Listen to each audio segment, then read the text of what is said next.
अपराध जगत की कई ऐसी कहानियां हैं जो आज भी एक रहस्य बनी हुई हैं। सालों की जांच के बाद भी लोग उनकी हकीकत से आज भी अनजान हैं।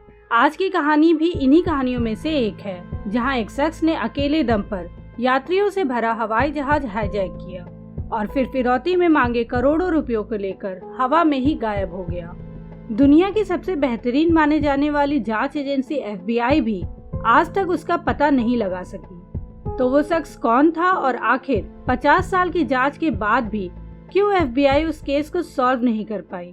आइए जानते हैं, पर उससे पहले अगर आपको ऐसी इंटरेस्टिंग क्राइम स्टोरी सुनना पसंद है तो हमारे चैनल को सब्सक्राइब कर लें और सब्सक्राइब बटन के बगल में बनी घंटी को दबाना ना भूलें। तो चलिए कहानी शुरू करते हैं। दोस्तों, इस कहानी की शुरुआत अमेरिका के पोर्टलैंड शहर से होती है। 24 नवंबर 1971 की दोपहर करीब 1 बजे 40 से 45 साल की उम्र का एक व्यक्ति पोर्टलैंड इंटरनेशनल एयरपोर्ट पर पहुंचता है। उसने एक काला सूट पहन रखा था और साथ ही काला चश्मा भी लगा रखा था। उस व्यक्ति के पास एक ब्लैक कलर का ब्रीफकेस भी था। एयरपोर्ट पहुंचने के बाद वो व्यक्ति नॉर्थ वेस्ट ओरिएंट एयरलाइंस के टिकट काउंटर पर जाता है और वहां से वो पोर्टलैंड से सिएटल तक का 1 वे टिकट लेता है, जिसके लिए वो $20 कैश में पे करता है। टिकट काउंटर पर उस शख्स ने अपना नाम डैन कूपर बताया। उस समय अमेरिका के एयरपोर्ट्स पर सुरक्षा के ज्यादा इंतजाम नहीं होते थे, इसलिए डैन कूपर अपने बैग को आसानी से प्लेन के अंदर ले जाने में सफल हो जाता है। डैन कूपर ने फ्लाइट के अंदर अपने लिए जो सीट बुक कराई थी, वो सीट थी सबसे पीछे वाली लाइन की 18C। उस फ्लाइट में कूपर के अलावा 35 पैसेंजर और भी थे। 2:50 पर प्लेन पोर्टलैंड से सिएटल के लिए उड़ान भरता है। पोर्टलैंड से सिएटल तक का सफर उस फ्लाइट का सिर्फ 30 मिनट का ही था, इसलिए ज्यादा समय बर्बाद ना करते हुए डैन कूपर ने अपने लिए बर्बन और सोडा का एक ड्रिंक ऑर्डर किया। फ्लोरेंस शेफनर नाम की फ्लाइट अटेंडेंट डैन कूपर का ड्रिंक लेकर उसके पास आती है। अपना ड्रिंक लेने के बाद डैन कूपर ने उस फ्लाइट अटेंडेंट को एक लेटर दिया। पहले तो उस फ्लाइट अटेंडेंट को लगा कि कूपर उसके साथ फ्लर्ट कर रहा है, इसलिए फ्लोरेंस शेफनर ने उस लेटर को बिना पढ़े ही अपनी जेब में रख लिया। थोड़ी देर बाद एक बार फिर से कूपर फ्लोरेंस शेफनर को अपने पास बुलाता है और उसके कान में धीरे से कहता है, क्या आपने मेरा लेटर पढ़ा? और अगर नहीं पढ़ा है तो मैं आपको बता दूं कि मेरे पास बैग में एक बॉम्ब है। चुपचाप आप मेरे पास बैठ जाओ। इतना सुनने के बाद फ्लोरेंस शेफनर घबराकर उसके पास बैठ जाती है और उसका दिया हुआ लेटर अपनी जेब से निकालकर पढ़ती है। उस लेटर में लिखा था, miss, I have a bomb here and I would like you to sit by me. डरी सहमी फ्लोरेंस शेफनर डैन कूपर को बम दिखाने को कहती है, जिस पर कूपर अपना बैग थोड़ा सा खोलकर उसे बम दिखाता है। इस ब्रीफकेस के अंदर 8 डायनामाइट की स्टिक थी, जिसके इर्द गिर्द ढेर सारे तारों का जाल बुना हुआ था। इसके बाद कूपर अपनी 3 डिमांड्स उस लेटर पर लिखकर फ्लोरेंस शेफनर को दे देता है और उससे कहता है कि ये लेटर पायलट तक पहुंचा दो। उसकी डिमांड्स के मुताबिक उसे 5 बजे से पहले $2 लाख कैश, 4 पैराशूट और एक रिफ्यूल ट्रक सिएटल एयरपोर्ट पर रेडी चाहिए था। फ्लोरेंस शेफनर डैन कूपर की डिमांड्स को लेकर कॉकपिट में गई और पायलट विलियम स्कॉट को सारी बात बताई। इस दौरान फ्लोरेंस शेफनर ने अपनी जगह पर दूसरी फ्लाइट अटेंडेंट टीना मकलाउ को डैन कूपर के बगल में बैठा दिया और साथ ही उसे एक इंटरकॉम भी दिया, जिसकी मदद से डैन कूपर की बात टीना मकलाउ पायलट तक पहुंचा सके। इसके बाद कैप्टन विलियम स्कॉट ने जैसे ही इस पूरी घटना की सूचना सिएटल ATC यानी एयर ट्रैफिक कंट्रोल रूम में दी, वहां अचानक से हड़कंप मच जाती है।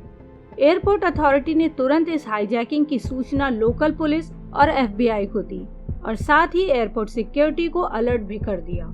इस दौरान डैन कूपर टीना मकलाउ की मदद से पायलट विलियम स्कॉट को अपनी एक और डिमांड बताता है और वो डिमांड ये थी कि उसे जो $2 लाख चाहिए वो सभी $20 के रूप में होने चाहिए। और वो ये भी कहता है कि जब तक उसकी सारी डिमांड पूरी नहीं हो जाती तब तक ये प्लेन सिएटल में लैंड नहीं करेगा, वरना वो बॉम्ब को फोड़ देगा।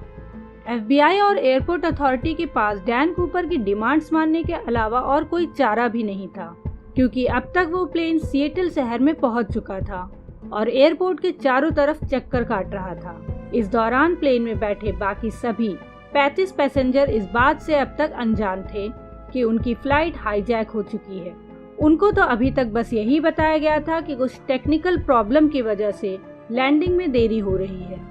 इधर FBI सिएटल नेशनल बैंक से $20 के 10,000 नोट इकट्ठा करती है, जो कि एक सीरियल नंबर में थे, ताकि अगर डैन कूपर किसी तरह बच निकला तो नोटों के इन सीरियल नंबर के जरिए उसे पकड़ा जा सके। इस दौरान करीब 2 घंटे तक वो प्लेन सिएटल एयरपोर्ट के इर्द गिर्द आसमान में चक्कर मारता रहा।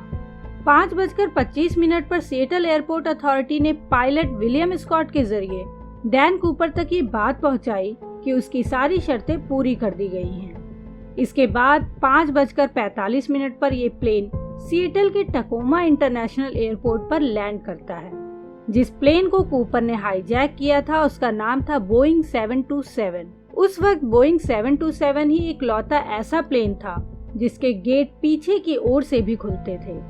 कूपर की मांग के पैराशूट और पैसे मिलने के बाद वो अपने वादे के मुताबिक सभी 35 यात्रियों के साथ साथ 2 फ्लाइट अटेंडेंट को प्लेन से सुरक्षित उतरने देता है। अब उस प्लेन में बच गए थे सिर्फ 5 लोग, पहला पायलट, दूसरा को पायलट, तीसरा फ्लाइट इंजीनियर, चौथा फ्लाइट अटेंडेंट और 5वां और आखिरी डैन कूपर। इस दौरान प्लेन को रिफ्यूल कर दिया गया था। अब ये प्लेन एक बार फिर से उड़ान भरने के लिए तैयार था।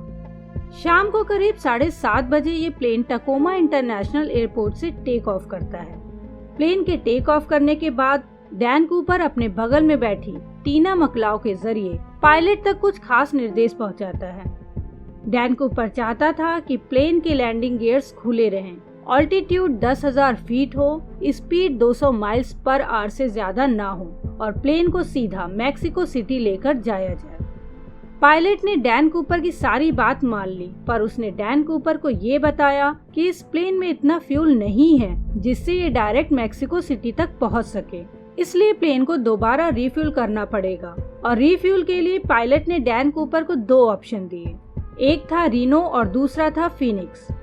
डैन कूपर रीनो पर राजी हो गया। इधर FBI ने इस प्लेन के पीछे अपने 2 फाइटर प्लेन को भी लगा दिया, जिससे कि वो हर वक्त इस प्लेन पर नजर रख सके। थोड़ी देर बाद कूपर ने साथ में बैठी टीना मकलाउ से कहा कि वो कॉकपिट के अंदर चली जाए और कॉकपिट का दरवाजा अंदर से बंद कर ले।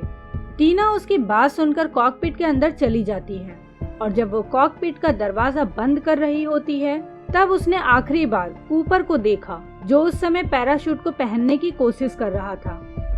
कॉकपिट का दरवाजा बंद होने के कुछ ही मिनटों बाद कॉकपिट के अंदर लाइट इंडिकेट होती है, जिससे पता चलता है कि पीछे के दरवाजे को खोला गया है। पर कॉकपिट के अंदर मौजूद 2 पायलट और क्रू मेंबर की हिम्मत नहीं हुई कि कोई भी कॉकपिट से बाहर निकलकर ये देख सके कि वहाँ क्या हो रहा है।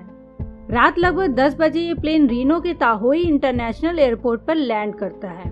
इस एयरपोर्ट पर FBI की टीम पहले से ही तैयार बैठी थी डैन कूपर को पकड़ने के लिए, पर जब वो लोग प्लेन के अंदर पहुंचते हैं तो कूपर नहीं था। इसके बाद पूरे प्लेन को अच्छे से सर्च किया गया, पर ना तो डैन कूपर का कुछ पता चला और ना ही बॉम्ब का। जिस सीट पर कूपर बैठा हुआ था वहां से उन्हें कूपर द्वारा पिए गए सिगरेट के बड, उसकी टाई और 2 पैराशूट मिलते हैं। दोस्तों, ऐसा माना जाता है कि डैन कूपर उसी पीछे के दरवाजे को खोलकर प्लेन से कूद गया था, पर वो कब कूदा इस टाइम का पता किसी को नहीं था, क्योंकि उस वक्त प्लेन में मौजूद सभी लोग कॉकपिट के अंदर थे। और अगर उन्हें कुछ पता था तो सिर्फ ये कि उस दरवाजे के खुलने की इंडिकेशन लाइट रात 8 बजे ऑन हुई थी और प्लेन लैंड करती है रीनो में 10 बजे।